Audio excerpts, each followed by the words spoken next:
பொங்கலூர் மணிகண்டன், அதிமுக ஒரு பக்கம் முக்கியமான 2 கட்சிகளோட பேச்சுவார்த்தை நடத்துது. நாளைக்கு தேமுதிகவோட பேச்சுவார்த்தை நடத்துறதுங்கிறத அதிகாரப்பூர்வமாகவே அறிவிச்சிருக்கிறாங்க. அதற்கான குழு போய் சந்தித்தது அவங்க அப்படிங்கிறது. பாஜகவோட விட்டு வந்து இத்தனை மாதங்கள் ஆகியும் ஏன் இன்னும் கூட்டணி உறுதிப்படுத்த முடியல அப்படின்ற ஒரு கேள்வி இருக்குல்ல. அதிமுக 1972 தொடங்கப்பட்ட நாளிலிருந்து அதுக்கிடையில அம்மா அவர்கள் தலைமை வகித்த காலத்திலிருந்து இன்று எடப்பாடி தலைமை காலம் வரை அதிமுகவுக்கு நேரடி திமுக மட்டும்தாங்க. திமுகவை தாண்டி எந்த கட்சியோடும் அதிமுகவை ஒப்பிட்டே பார்க்க முடியாது. அப்படி இருக்கிற போது நம்ம அதிமுக வெர்சஸ் பாஜக கூட்டணி ஏன் அமையலை என்று வாதிப்பது கூட பொருத்தமானதல்ல நம்ம கருத்து. ஏன்னா அதிமுக மிக நேரடியாக எதிர்க்கிற கட்சி திமுக. என்றைக்கும் திமுகவோடு கூட்டணியை அதிமுக வைக்காது. இன்னொன்று காரணத்தை நான் சொல்லிடுறேன் சார், ஏன்னா தெரிஞ்சுக்கணும்ல, இது உங்களுடைய சந்தேகமும் மட்டுமா இருக்காது. பிரியன் சார் கூட சொன்னார், அவருடைய பதிலையே சொன்னார். அதாவது திமுகவிலிருந்து விசிக வரும் என்று எதிர்பார்க்கிறார்கள், ஆனால் விசிகாவை குறைத்து மதிப்பிடுகிறார்கள். அவங்க நாங்கள் இந்த கூட்டணிக்குள்ள தான் இருக்கிறோம்னு சொல்லிட்டாங்க. ஏதோ சீட்டுக்காக அவங்க வந்துருவாங்கன்னு நினைக்கிறாங்க. அவங்க தொடர்ந்து இந்த கூட்டணியில தான் இருப்போம்னு சொல்றாங்க. அப்படி திமுகவிலிருந்து யாராவது ஒருவர் கூட்டணியை விட்டு வந்துருவோம் நாங்க, இல்ல கூட்டணிக்கு வர்றோம்னு எங்கேயாவது ஒரு செய்தி, அவங்களுக்குள்ள சீட்டு இழுபறி இருக்கிறது உண்மை, அப்படி ஒரு செய்தி வந்தால் அதுவும் விவாதத்துக்கு உட்படுத்தப்படும். இப்ப 2ஐயும் சேர்த்து தானே பேசுறோம். வந்தா இந்த கட்சிகள் அங்கிருந்து வர போறாங்க, இங்க இருந்து அங்க போக போறாங்க, அதுதானே. இப்ப அதிமுக ஒரு தனி கூட்டணி அமைக்குது, பாஜக இப்ப நானே வேர்சஸ் போடாம அதிமுக பாஜக கூட்டணி தாமதம் ஏன்னு நான் போட்டிருந்தா நீங்களே என்ன கேள்வி கேட்டுப்பீங்க தெரியுமா? அதிமுகவும் பாஜகவும் பிரிஞ்சிருச்சு, நீங்க ஏன் திரும்ப திரும்ப 2ஐயும் சேர்த்து வைக்க முயற்சி பண்றீங்க, இது ஊடகங்கள் செய்யற வேலைன்னு சொல்லுவீங்க. அப்ப அதிமுக தனியா கூட்டணி அமைக்குது, பாஜக தனியா கூட்டணி அமைக்குது, 2 பேரும் இந்த முரண்பட்டவர்களோட தான் பேச்சுவார்த்தை நடத்துறாங்கிறத வர்சஸ்ங்கிற வார்த்தையில தான் சார் சொல்ல முடியும். அதன் அடிப்படையில தான் அப்படி ஒரு தலைப்பு. இல்ல மேடம், ஒரு பெரிய சிக்கல் என்ன, பாஜகவோடு அதிமுக நேரடியாகவும் மறைமுகமும் தொடர்பில் இல்லை. அந்த கட்சியோடு இந்த தேர்தல் மட்டுமல்ல 2026 கூட்டணி இல்லை என்று அறுதிவிட்டு இறுதியாக அந்த கட்சியுடைய பொதுச் செயலாளர் தெளிவுபடுத்திட்டார்.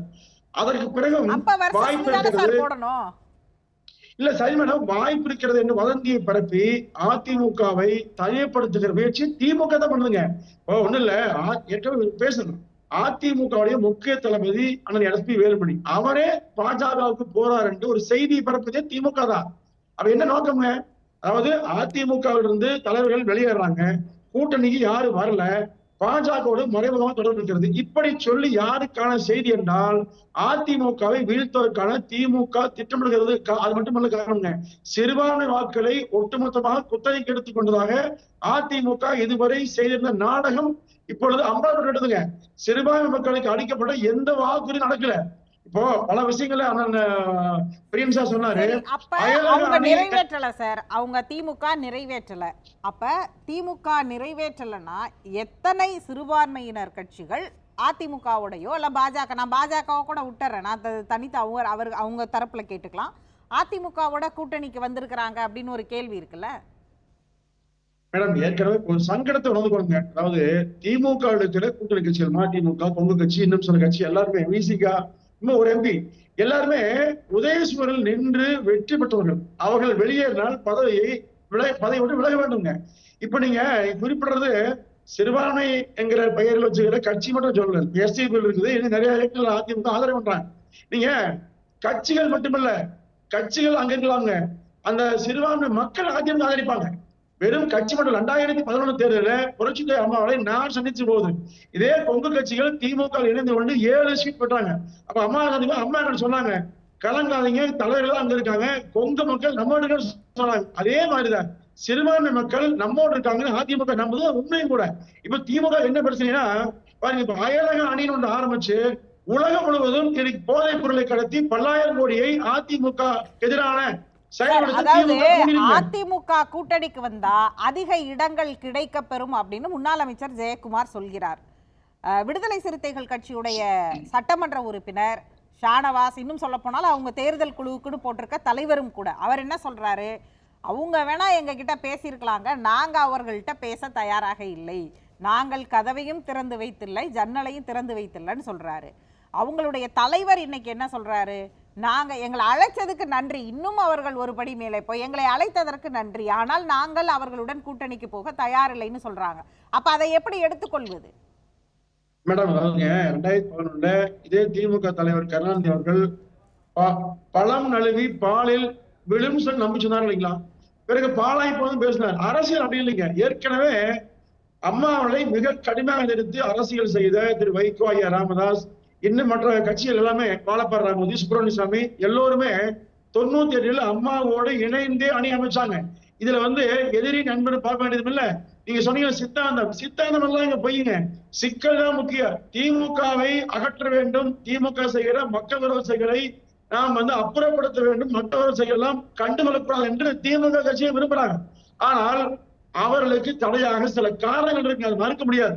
ஆனா ஜெயக்குமார் அவர்கள் அழைக்கிற காரணம், என்னை தலைப்பு வச்சதுக்கு கேள்வி கேட்டீங்க. அதாவது திமுகவுக்கும் அதிமுகவுக்கும் என்ன பிரச்சனைன்னு நான் தலைப்பு வச்சிருந்தா, நீங்க தலைப்புக்குள்ள திமுக குறித்த விமர்சனங்களை நீங்க வைக்கும்போது நான் பேசாம இருக்கலாம். தலைப்புக்கான காரணத்தையும் நான் உங்களுக்கு விளக்கிட்டேன். இப்ப திமுகவுல இந்த பிரச்சனை இருக்கு, திமுகவை திட்டுவதை மட்டுமே சொன்னா அதிமுகவுல கூட்டணிக்கு இந்த பேச்சுவார்த்தை நடத்துறோம், அதாவது அந்த கூட்டணிக்குள்ள பிரச்சனை வரும், அந்த கூட்டணி மேல ஒரு அதிருப்தி இருக்கு, அதை வச்சு இன்னொரு கூட்டணி கட்டமைக்க முடியாதுல்ல. நாங்க இதெல்லாம் பேச்சுவார்த்தை நடத்துறோம்னு ஒரு 10 பாயிண்ட சொல்லிட்டு வேலி வேடனா அதை சொல்லுங்க, யாரு வேணான்றா? நீங்க சொல்றதே இதை மட்டும் தானே சொல்றீங்க மேடம். நான் என்ன சொல்றேன்னா, பாஜகவோடு அதிமுகவை ஒப்பிடுவதே தவறுங்க. இப்ப நீங்க மேஜர் பார்ட்டி ரெண்டுமே இவர்களோட தலைமையில எனக்கு புரியல சார், சொல்றது எப்படின்னு புரியல. அதாவது பாஜகவோட யாரு சார் ஒப்பிட்டா? முதல்ல பாஜகவோட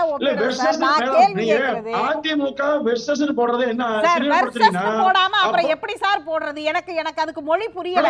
அதாவது நீங்க திரும்ப திரும்ப தலைப்பை வச்சுதான் பிரச்சனை பண்றீங்க. தலைப்புக்கு அவ்வளவு நீண்ட விளக்கம் நான் கொடுத்துட்டேன். அதிமுக பக்கத்துல ஹைஃபன் போட்டிருந்தா ஏன் ஹைஃபன் போட்டீங்கன்னு கேப்பீங்க.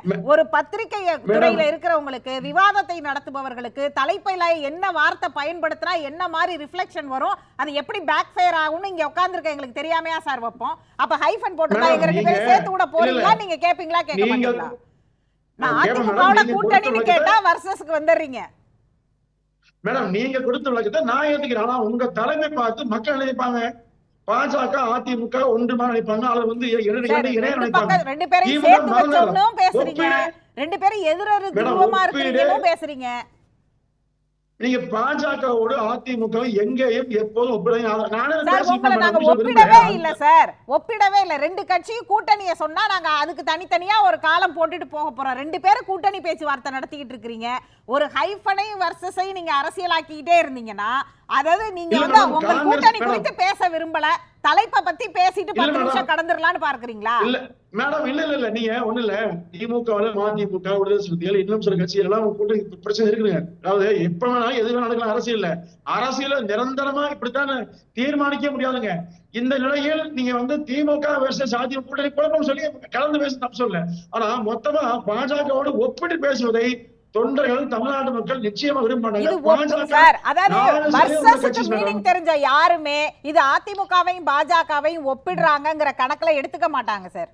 உண்மையாக சொல்கிறேன் மேடம். இது மணிகண்டனுடைய விருப்பம் இல்ல, மக்கள் விருப்பங்க. மக்கள் ஒத்துக்காத ஒன்றை நீசவன் தலைப்பாக வச்சுக்கிற மறுத்தப்படுறாங்க. மக்களுடைய விருப்பமாக பொங்கலூர் மணிகண்டனே இதை சொல்கிறாரா, மக்கள் சொல்கிறார்களாக அப்படிங்கறத தாண்டி இதை தொடர்ந்து என்ன பண்றாங்க அதிமுகவுடைய ஸ்போக்ஸ் பர்சன்ஸ் என்ன பண்றீங்கன்னா, அதையும் மக்கள் பார்வையிலேயே வைக்கிறேன். எல்லா சேனலுக்கு ஆங்கருக்கு போன் பண்ணிட்டு அதை டெலிகாலிங் பண்ணி அதை டேப் பண்ணி ட்விட்டர்ல போடுறது, இது அடுத்த கட்ட வெர்ஷனா இருக்கு, மிரட்டல் வெர்ஷனா இருக்கு. என்ன சார் பண்ண முடியும்?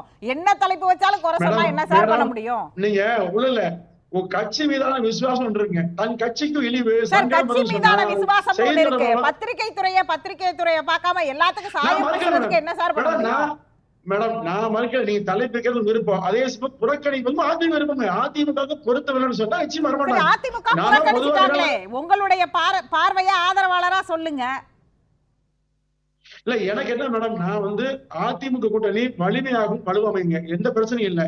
இப்போ நீங்க 2 விஷயம் சொன்னீங்க. தமிழ்நாட்டுடைய பிரச்சனையை மையப்படுத்தித்தான் மாநில கட்சி அதிமுக திமுக இயங்குதுங்க.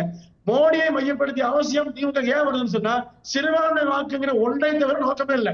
மற்ற விஷயங்கள்ல கொஞ்சம் குழவறாங்க, ஆனா தேர்தலில் மட்டும் மோடியை திட்டுறாங்க. இப்ப நீங்க இந்த அனிதா ராதாகிருஷ்ணன் கட்சி மாவட்ட செயலாளராக விளம்பரம் போடுறாரு ஒரு ராக்கெட்டோட சேர்ந்து. அங்க மோடி பிரச்சனையே இல்ல. எங்க பிரச்சனை? சிறுபான்மையினர் பேசுறது மட்டும் பிரச்சனை. அப்போ வாக்கு வங்கிக்காக மோடியை மையப்படுத்துறாங்க. ஏன் அதிமுக ஏன் பண்றாங்க? இங்கே மோடியை மையப்படுத்தினால் சிறுபான்மை வாக்கை மொத்தமாக கிடைக்கும் என்று திமுக நம்புதுங்க. நான் இப்படி புரிஞ்சுக்கிறேன் சார். அதாவது இப்படி புரிஞ்சுக்கிறேன் நான் அதை. அதாவது அதிமுகவுடைய கூட்டணி குறித்து பேச மாட்டீங்க. அதிமுக கூட்டணியை தாண்டி திமுகவை விமர்சிப்பதும் பாஜகவை எங்களோட ஒப்பிடாதீங்கிறத மட்டுமே பேசுவோம். நம்ம அதிமுகவோட கூட்டணி பேச்சுவார்த்தை குறித்து பேசுறதுல என்ன சார் சிக்கல் இருக்கு? ஒரு பெரிய எதிர்கட்சி சார், ஒரு வலுவான எதிர்கட்சியை அவங்க கூட்டணி குறித்து பேசுறதுங்கிறதா சார் ஒரு பத்திரிகையாளரா எல்லாரும். மேடம் நான் தவறே சொல்ல, அதிமுக பார்க்கல. அதாவது திமுக அதிமுகவுக்கு வாழ்நாள் எதிரி மேடம். அவங்கதான் எதிரி. அவங்க மையப்படுத்தான் ஏற்கனவே வந்தது. இன்று வரையிலும் என்றும் அதிமுகவுக்கு எதிரி திமுக. பாஜக பொருட்டு நாங்க 100 தலைப்பு வச்சிருக்கோம் சார், திமுக வர்சஸ் பாஜகன்னு. அப்ப என்ன தெரியுமா சொல்லுவாங்க? இங்க பாஜகவுக்கும் திமுகவுக்கும் பிரச்சனை இருக்குன்னு எங்களை சைடு. அது எதுக்காக வைக்கிறோம்னா, அவங்க ஒரு தரப்பு பதில் சொல்லி இருப்பாங்க, அதுக்கு இவங்க கவுண்டர் சொல்லி இருப்பாங்க. 2 பேரோட கவுண்டரையும் போட்டு தான் கீழே அப்படி ஒரு தலைப்பு வைக்கிறோம். இன்னைக்கு தலைப்பை நான் ஹைஃபன் போட்டிருந்தேன்னா இந்நேரம் எப்படி நீங்க அவங்களோட சேர்த்து விட்டீங்கன்னு இதே ஒரு 10 நிமிஷம் 30 நிமிஷம் பேசுவீங்க. நீங்க மேடம் ஒரு விஷயம், திமுக அதை விரும்புதுங்க. அதிமுக தவிர்த்து விட்டு திமுக பாஜக என்று போடுவதுதான் விரும்புறாங்க. ஏன்னா அதிமுகவால்தான் திமுக சிக்கலே வருது. அப்ப அதிமுகவை அழிக்க வேண்டும் என்று பன்னீர்செல்வம் தூண்டி விட்டு கடந்த காலத்துல எல்லா வேலையும் திமுக பண்ணிச்சு.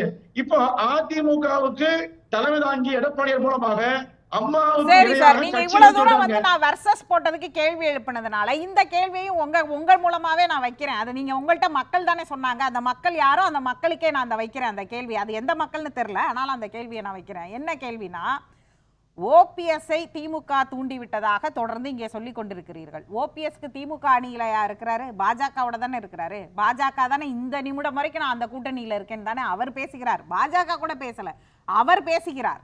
அப்படி இருக்கும் பொழுது பாஜக தான் ஓபிஎஸ்ஐ தூண்டி விட்டதுன்னு சொல்லலாம் இல்லையா? அப்படி நாங்க பத்திரிகையாளர்கள் கேள்வி எழுப்பலாம் இல்லையா? ஏன் அந்த கேள்விக்கே போகாம தொடர்ந்து திமுக மட்டுமே சொல்றீங்க? அதாவது ஏற்கனவே வைகோ மூலமாக திமுக அனுப்பப்பட்டும் கூட அதிமுகவுக்கு இதே சங்கடத்தை உருவாக்க விரும்பிச்சுங்க. திரு பன்னீர்செல்வம் மூலமாக வாக்குகளை பிரிக்கலாம் என்று திமுக கனவு கண்டுதுங்க. எல்லாமே தகர்ந்து எடப்பாடியா இருக்கிற ஒரு ஒற்றை தலைமை வந்த பிறகு அவருடைய எண்ணம் எல்லாம் பழியாக போச்சுங்க. இப்ப இந்த சூழ்நிலையில் மீண்டும் மீண்டும் என்ன பண்றாங்க? ஒன்னா ஓபிஎஸ், தினகரன், சசிகலா அல்லது பிஜேபி இதை மையப்படுத்தியே அதிமுகவை ஒரு சூழ்ச்சி வகையில் பெண்ண முயற்சிக்கிறாங்க. நிச்சயமா சொல்றேன், மக்கள் பார்த்துருக்காங்க மேடம்.